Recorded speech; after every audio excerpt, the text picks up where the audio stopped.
All right, welcome back. We've got part two with Nancy Magee, who is an amazing diver. First woman to ever dive under an elephant, and many other adventurous things. First woman exosuit pilot. I like the exosuit pilot, by the way. That's just amazing. And as we're kind of celebrating and coming up with our nation's birthday as well, we've reached deep into the heart of Texas to pull out an amazing diver as well, as we kind of celebrate our freedom and everything else that goes on in our country as well. And Nancy is just an amazing, amazing diver. So I'm really pleased that she took the time. Nancy, thanks for taking the time to come with us today.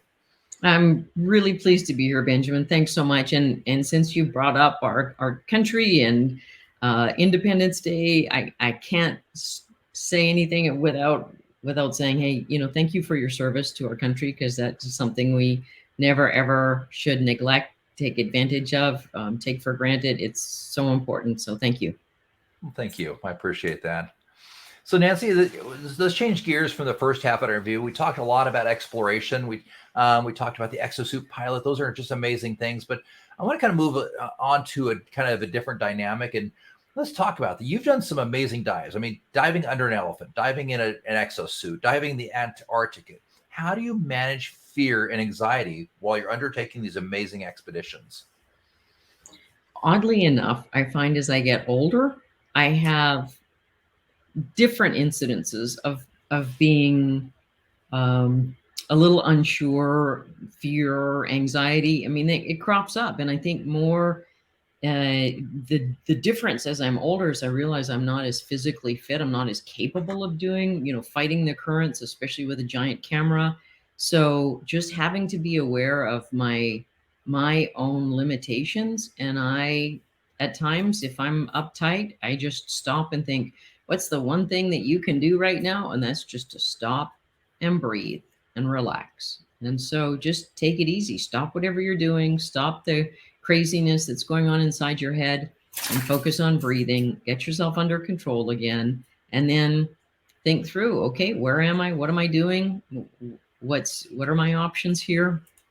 And mostly, I think just calming yourself down physically, and I think that's a good practice for us to be in, not just underwater, but at any time life starts to get pretty intense. Stop and breathe. I agree completely. And it's one of the key things we teach so often in open water, technical diving, stress and rescue, all the way through. I don't think it's a lesson we should stop teaching. Absolutely. That's a great point. So, Nancy, what specific challenges do you face as a woman in the diving industry? Um, there's disadvantages, and that's a hard question, Benjamin. I think that equipment has evolved, so it's a lot easier. I think that manufacturers certainly have taken the women seriously and recognize that we're out there, we're doing things, and they've got equipment that meets our needs for the most part. Um, Managing the equipment, it's not too heavy. We're capable of carrying it around, so it's evolved a lot. When I first got started, there were a lot of biases. As I told you, even in training, you got groped. You were treated differently. The equipment didn't fit right, and men just sometimes were being bad boy men. And I learned early on never to stay in one place on a liveaboard dive boat, because if you weren't running from one of the guys, you were running from the crew. So that certainly has evolved, and there's more respect. Maybe it's different too because I'm old and nobody wants me anymore. That's fine, but no, it's just a little bit different. But I think that there's advantages too, because there are so many people who recognize our capabilities. We can stay underwater longer than most men, better with air. We're more flexible. We can move around, and there's a lot of people helping out too. So I see both sides of things.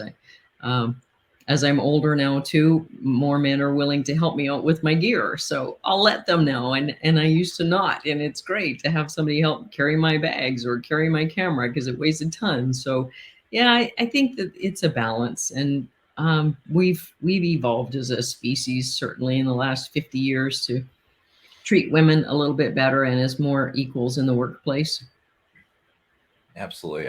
I think I've noticed that as well. I mean, I come from a pretty old school military background and overall, and I've definitely noticed the difference and as well. I'm fully capable of admitting my wife is a better diver than I am, and certainly more capable than I am as well, and probably a better teacher as well, to be truthful. And she does beat me on air consumption 4 out of 5 times. So I work hard. And I'm always proud of that 5th time. I beat you today. I got you. I got you this one. And she'll beat me again. So it is what it is. So it's definitely nice to see the transition over the years, and just I feel like even just the last 5 years, it's changed as well. That there's finally becoming a better quality across the board of let's do this equally. Let's celebrate the differences, but let's not punish the differences either. So I think that's been a wonderful thing. So yeah, and as a female instructor, I think I had more females attracted to taking a course from me because they were more comfortable with a female. So, you know, my ratio of males to females, I think, was higher with females, and for whatever reason, then they worked their way up. So I had a lot of female instructors working for me, female dive masters. Just a really good community to be with. that is an interesting concept that I hadn't considered. Absolutely. So you've had the opportunity, and you still do to this day. I've talked to some other people that know you as well, and say that you were excellent in mentoring women through this process. Talk to us about how your approach to mentoring women in the industry. Well, mentoring is critical because we've all had that person that inspired us, somebody that was there for us. And you got to put your ego aside and you got to help other people. And it's the right thing to do. So the opportunity to lead somebody along, give them chances, call them up. Hey, I've got space on a trip. Come with me. Or, just sit and listen when they're having struggles. We've all had somebody be there for us. And I think it's really important to make sure that you're giving back. My whole career was as an educator, and I spent a lot of time as a public school teacher, and that mentor piece was huge, and getting to see people grow and evolve is more fun than anything else I've ever done. And I think I have to say I love that as much, if not more, than diving itself. So a lot of those competitive swimmers that I coached, that I had in high school for 4 years, took scuba from me, went on to take trips with me. Some of them were at my surprise wedding a couple years ago. It's just fun to see and have that relationship change and evolve. And there's nothing better than to watch somebody stand on their own and be successful, and give them the tools to help them be independent and successful.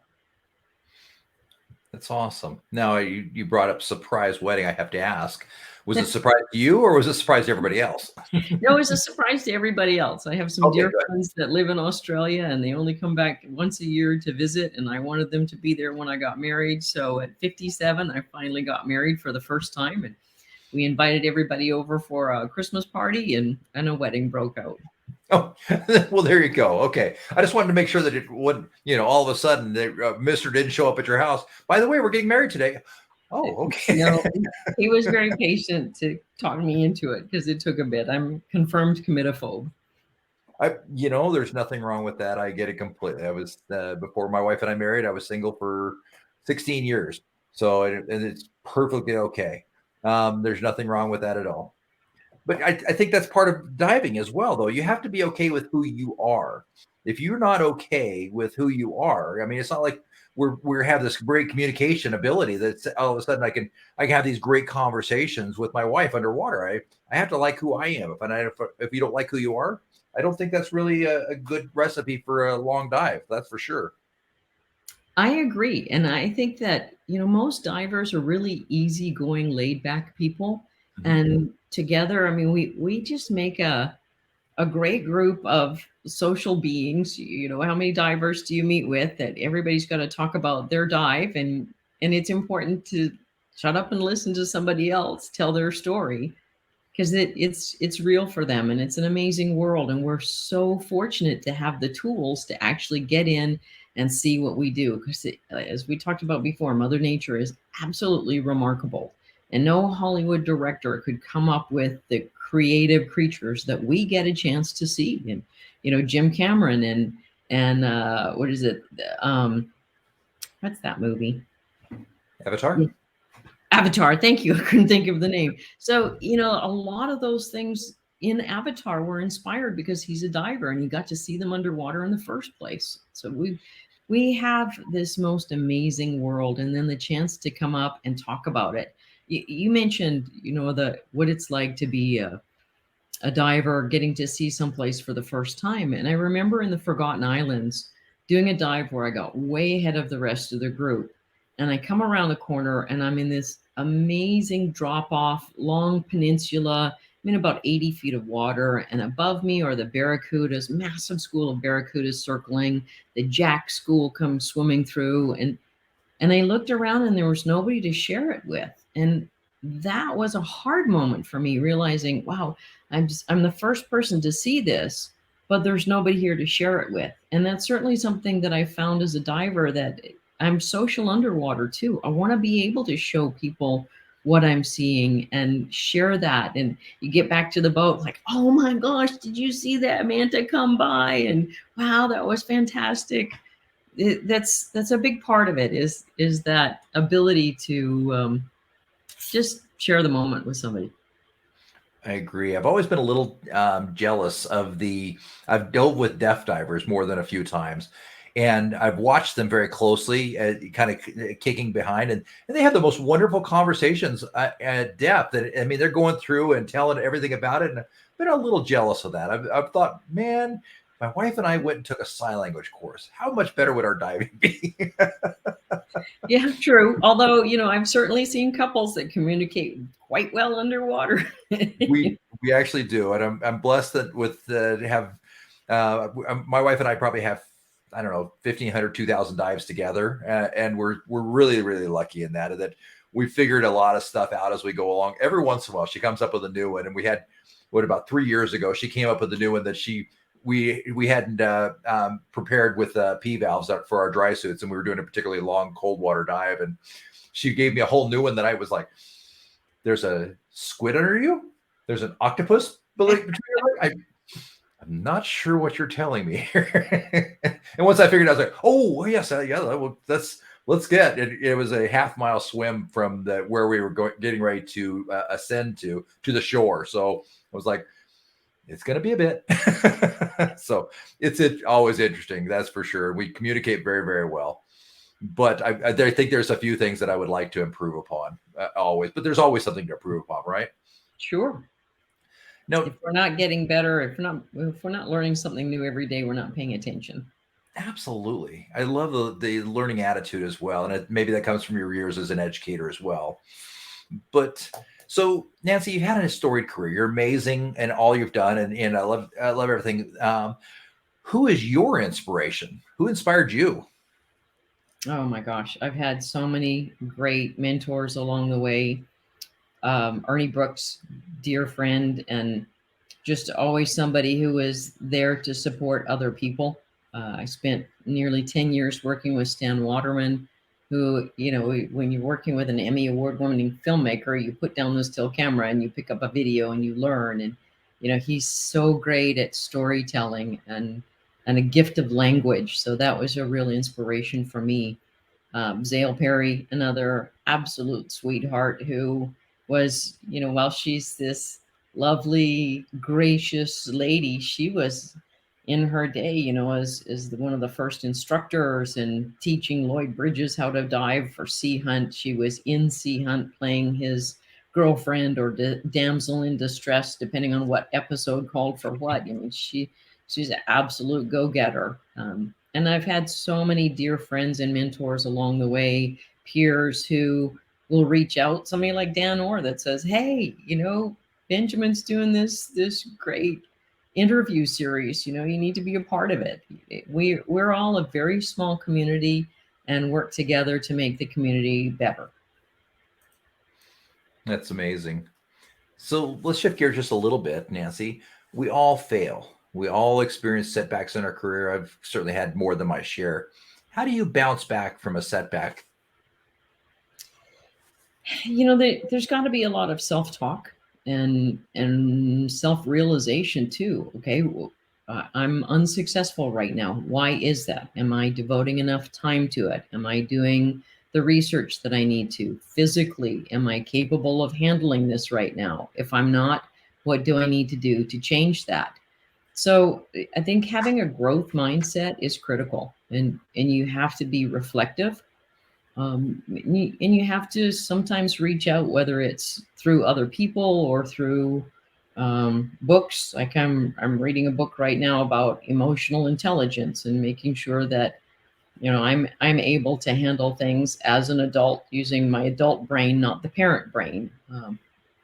That you need to be real with yourself, but also you can't beat yourself up. And not being in a man's brain, I don't know what that's like, but I think females are very self-critical, and we need to support each other on that and find ways to be successful, because if things aren't going well right now, that doesn't mean that that's the way it's always going to be.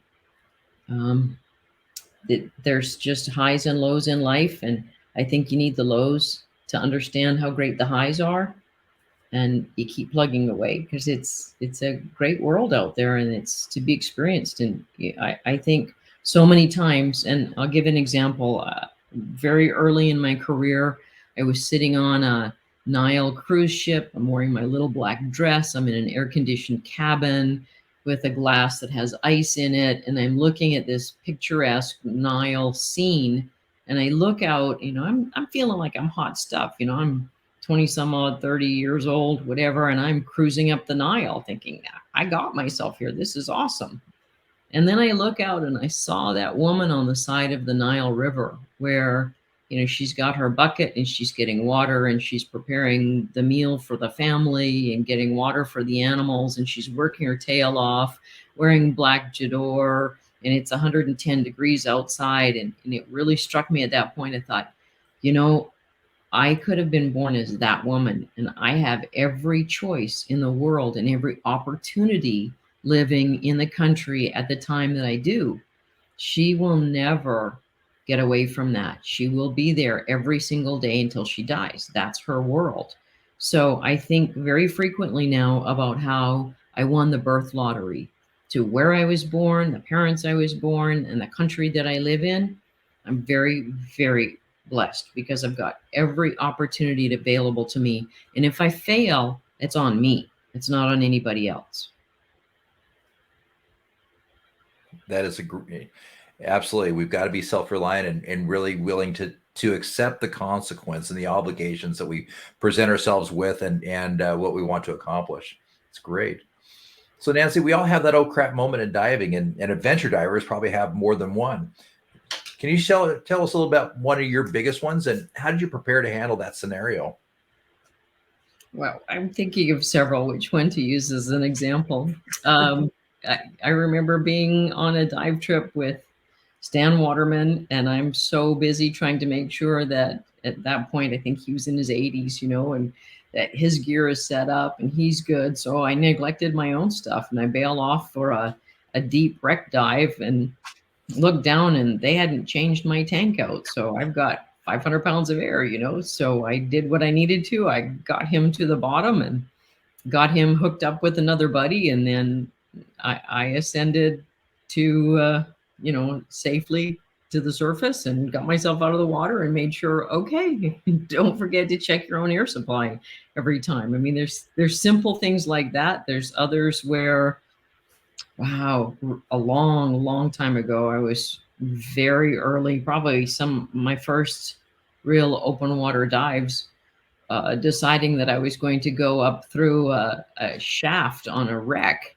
to get out through the top, and got into it. And it was so narrow, thinking, well, okay, if anything gets caught, not only can I not help myself, my buddy can't help me. And I'm absolutely, like I'm stuck and I will die here.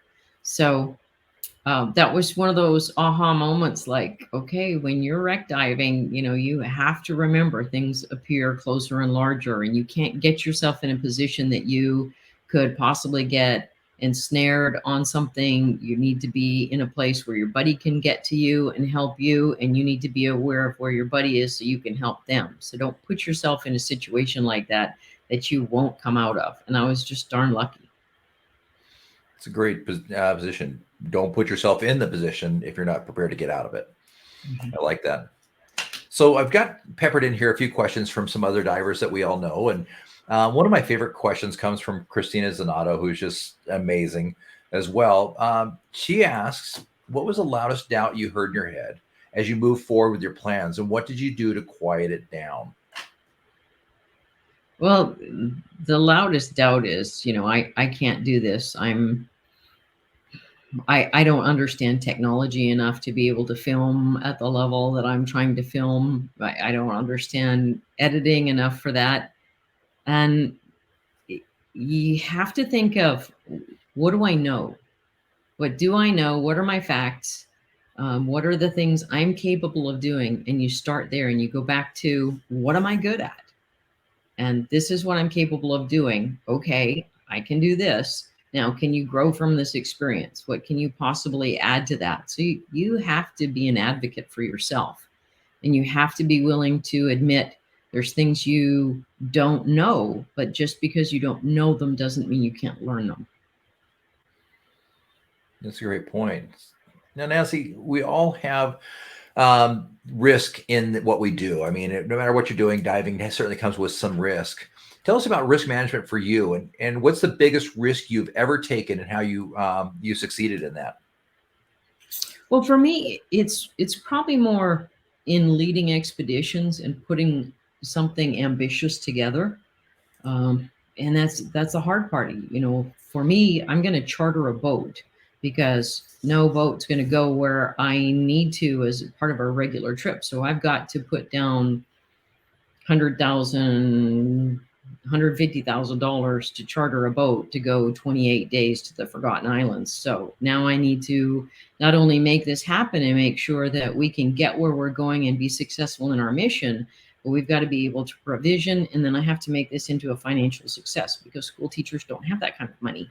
So you have to have a clientele who's willing to jump in and say, yeah, I can take the time, take the money. And there's times that I've been successful on that. There's times I've lost a lot of money on that because it's a gamble whenever you're trying to charter boats and do something very, very different that there's a limited market for. Not everybody has the kind of time and money to be able to do that. So you have to balance that out and see what am I capable of pulling off and what are the risks. So you got to get out there and market, and you have to have your client base that are realistic in doing that. So, you've heard me say many times already, you got to do your homework, you got to do your research. So you have to know, and you have to share those risks with people because, when you're going remotely, things don't go well, and you have to make sure that the folks around you also understand that things aren't going to go well, and you may have to change your plan and come up with something different. So think through things. And I'll give a tiny example. We were on a very simple trip going out to dive on Billikiki in the Solomon Islands, and we get to the airport in Brisbane, Australia, and I'm checking this whole group because I've chartered the entire boat. I'm checking them in, and only a couple people were allowed to go through, and everybody else, they said, your ticket isn't good for today. And we said, what do you mean? Like, we can't put you on the plane today. Well, when you go to the Solomon Islands, there's only one or two flights a week. So there's not a lot of other options. And the airline, it turns out, was in a fuel dispute with Honiara in the Solomon Islands. So they were only flying the plane half full, so they didn't have to refuel and come back.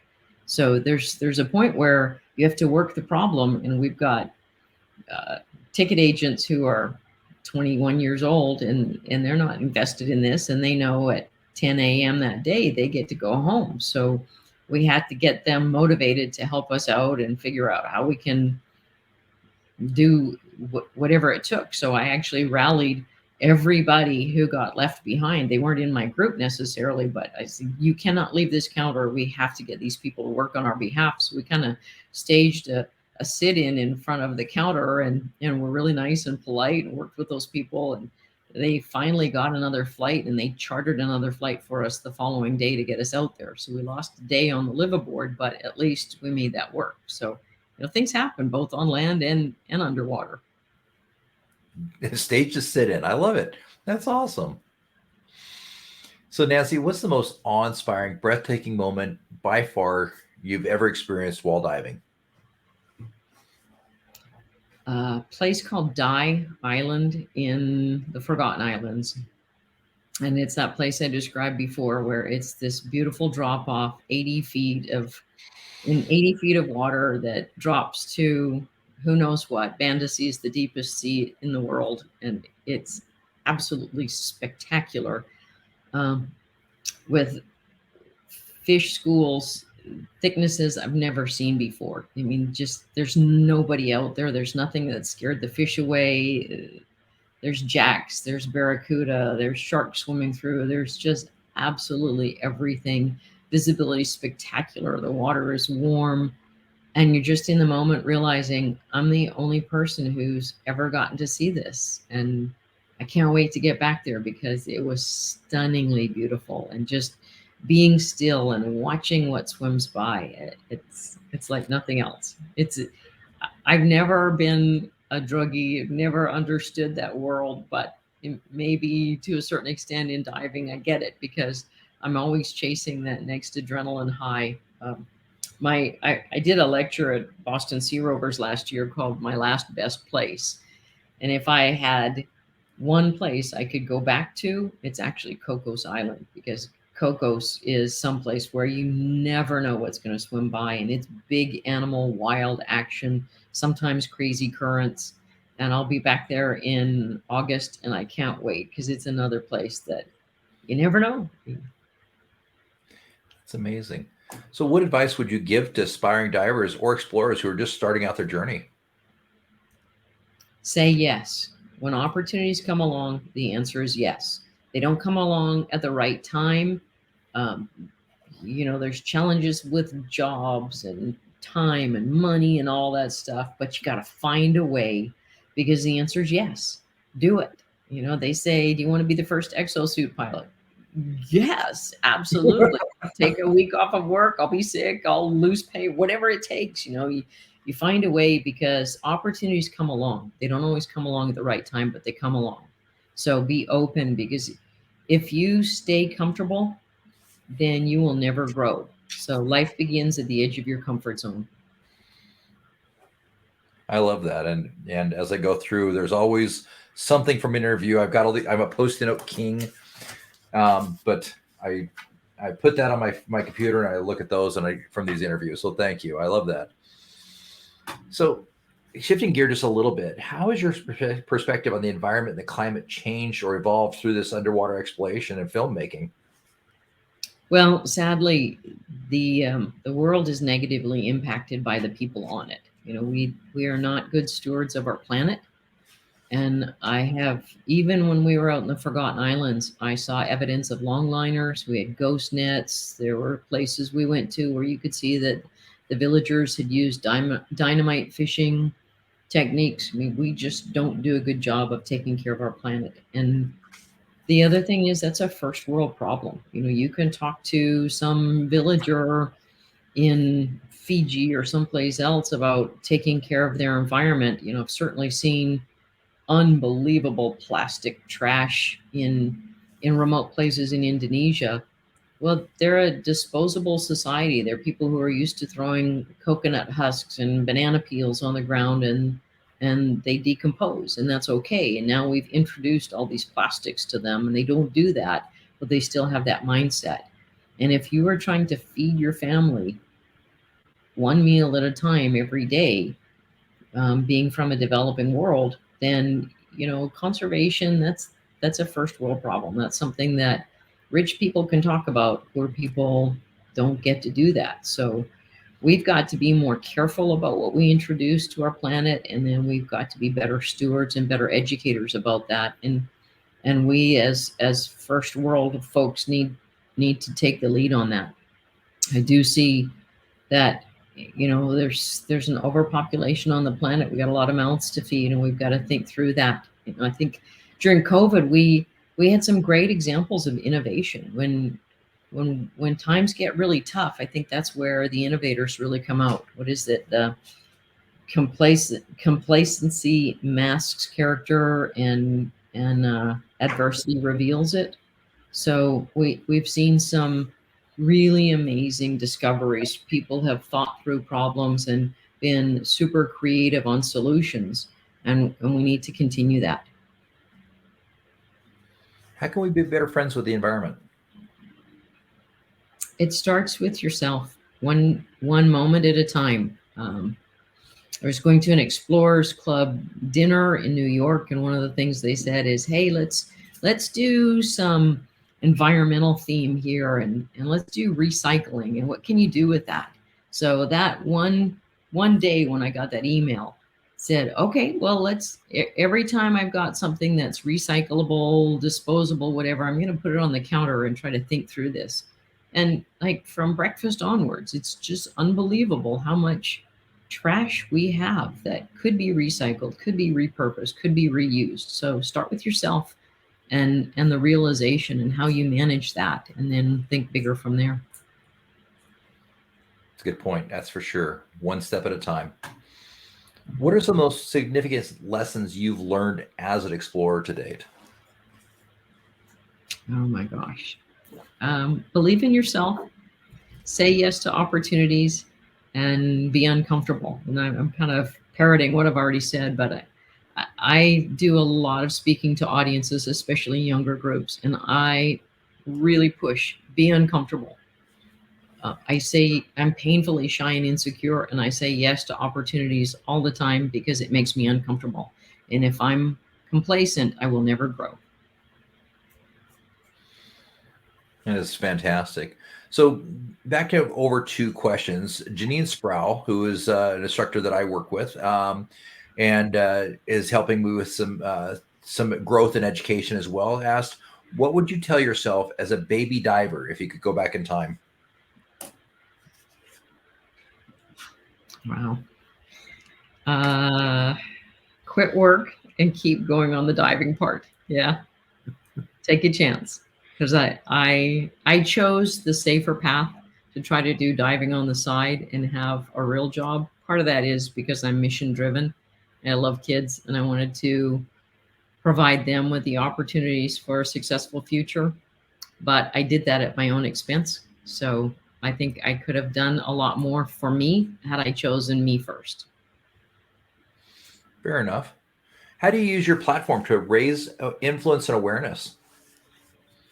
Um, Again, it's that mentorship piece that I especially seek out and choose opportunities where I can help other people grow, and try to give them not just a, "Hey, look where I've been and what I got to see," but what's their takeaway? How can they have an experience like that? Or how can they grow personally? That's awesome. What advice would you give to other women who aspire to enter fields like diving and exploration? We have some great advantages to that.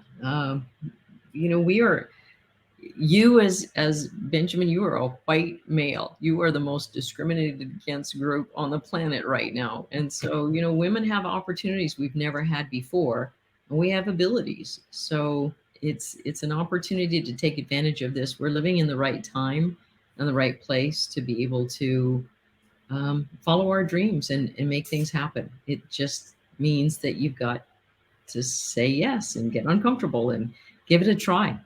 It's remarkable what we can accomplish if we believe in ourselves. Fair enough. And finally, what does the future look like for a woman who's seen it all like you? What's next? Oh man, the more you travel, the more you realize you've just scratched the surface. And I'll have people tell me, "Wow, you've been everywhere." Oh, I was on the computer last night looking at, okay, what's diving like at Easter Island and what can I possibly do there? I mean, you realize that there's so much in the neighborhood that you haven't seen. And so whether it's in your own backyard or across the world, there's a huge world out there, and we have so much to learn about it, and especially with divers, we're 70% of the planet is yet to be seen. There's so much that we haven't discovered underwater. There's so many opportunities to watch things swim by. It's just time in the field. So get out there and do it. That's amazing. So how can we support your mission? What's next, and how can we be a part of that? I have 3 spaces to fill on a trip to the Philippines in October, and I'd love to have some people come with me there. That's a great trip. And just, I'd like to see more opportunities in diving for us to gather as a collective. Sadly, we've had more and more dive shows that, thanks to COVID and other things, have gone by the wayside. And so the opportunity to gather as a sport, as a group, and share ideas, collaborate, encourage each other, and learn new things, that they're fewer and farther between. So I'd like to see more people step up to run some dive shows and get consumers in to learn and grow. Absolutely. Nancy, you've been wonderful. Thank you so much for taking the time with us and out of your busy schedule. I know you've got a lot going on as well, and I definitely appreciate that. Thank you so much. Thanks, Benjamin. I appreciate your having me on. Perfect.